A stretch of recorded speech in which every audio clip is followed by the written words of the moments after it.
here, please visit LibriVox.org. Recording by Christine. 800 Leagues on the Amazon by Jules Verne. Part 2. The Cryptogram. Chapter 7. Resolutions. A few hours later the whole family had returned to the raft, and were assembled in the large room. All were there except the prisoner, on whom the last blow had just fallen. Benito was quite overwhelmed, and accused himself of having destroyed his father, and had it not been from the entreaties of Yaquita, of his sister, of Padre Passanha, and of Manuel, the distracted youth would in the first moments of despair have probably made away with himself. But he was never allowed to get out of sight, and he was never left alone. And besides, how could he have acted otherwise?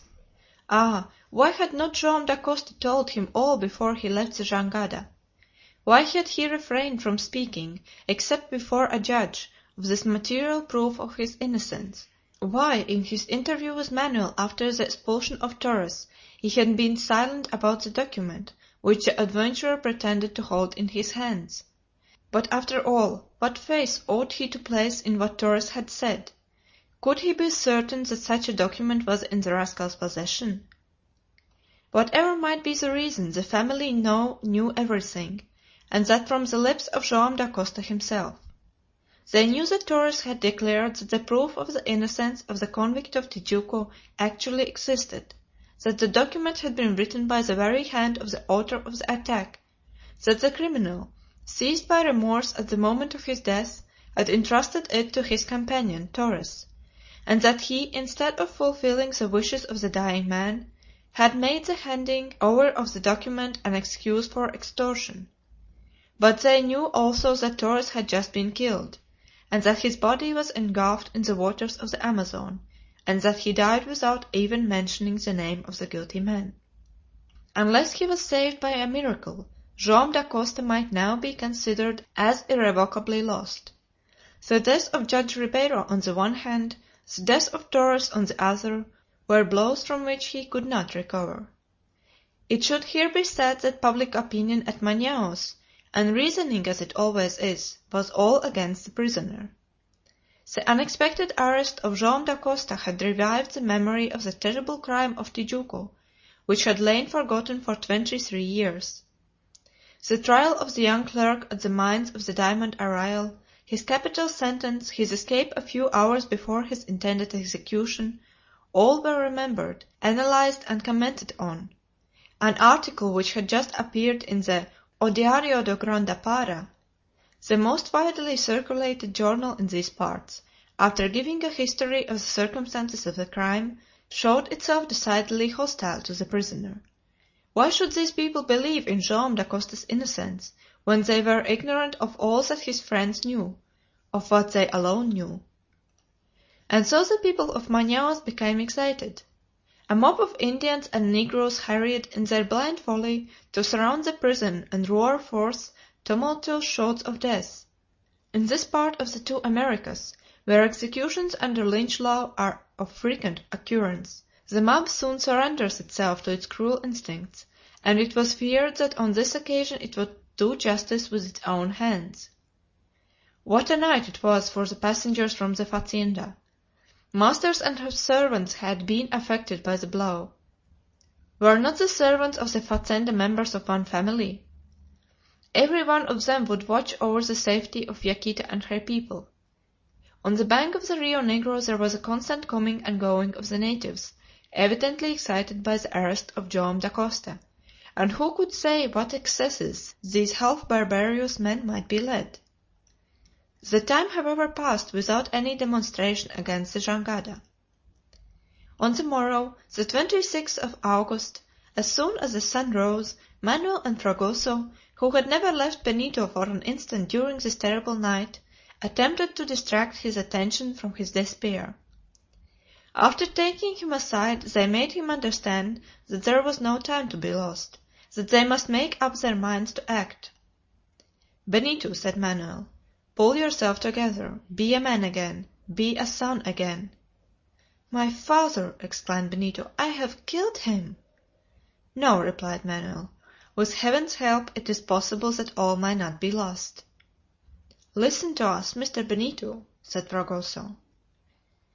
The young man, passing his hand over his eyes, made a violent effort to collect himself.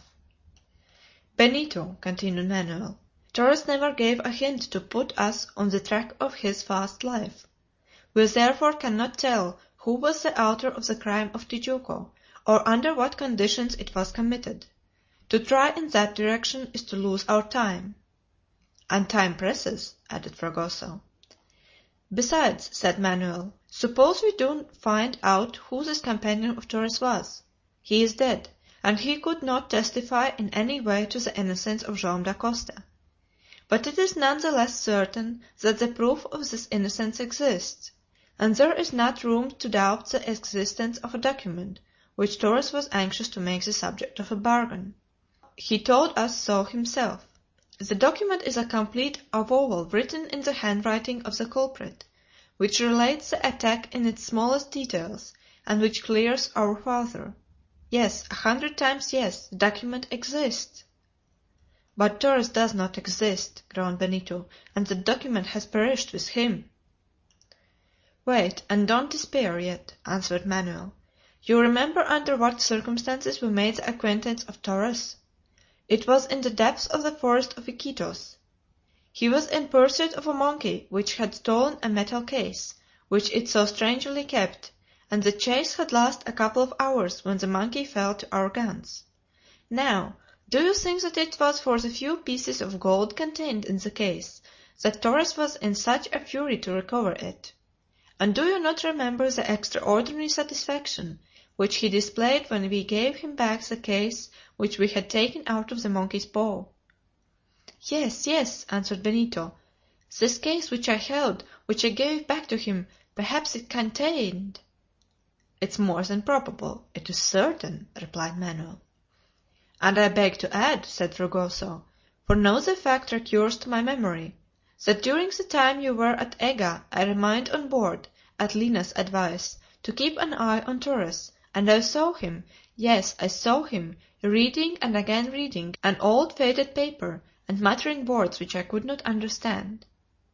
"That was the document!" exclaimed Benito, who snatched at the hope, the only one that was left. "But this document, had he not put it in some place of security?" "No," answered Manuel, "no. It was too precious for Torres to dream of parting with it. He was bound to carry it always about with him, and doubtless in that very case." "Wait, wait, Manuel!" exclaimed Benito. "I remember! Yes, I remember! During that struggle, at the first blow I struck Torres in his chest, my manchetta was stopped by some hard substance under his poncho, like a plate of metal."